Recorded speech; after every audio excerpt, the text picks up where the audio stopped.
नमस्कार, CBC news में आप सबका स्वागत है। बिहार विधानसभा चुनाव 2025 के लिए सीट शेयरिंग का मंथन शुरू हो गया है। बीते दिन महागठबंधन की कोऑर्डिनेशन कमेटी की मीटिंग में सीट शेयरिंग के फॉर्मूले पर मंथन हुआ।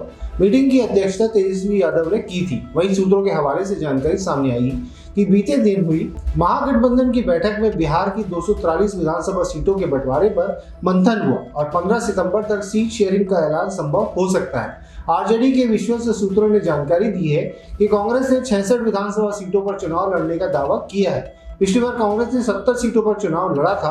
कांग्रेस इस बार 4 सीटें कम करने को तैयार है, लेकिन आरजेडी को कांग्रेस का दावा और सीट शेयरिंग का फॉर्मूला स्वीकार नहीं है। कांग्रेस को 50 से 55 सीटों के भीतर ही संतोष करना पड़ेगा। 46 सीटों का कांग्रेस का दावा पक्का है, लेकिन तेजस्वी यादव 46 से ज्यादा 10 सीटें बढ़ाने को तैयार है। आरजेडी ने अपना पक्ष रखते हुए दलील दी कि 2020 के विधानसभा चुनाव में कांग्रेस ने 19 सीटें जीती थी और 27 सीटों पर पार्टी दूसरे नंबर पर रही थी, इसलिए 46 सीटें तो पक्की है।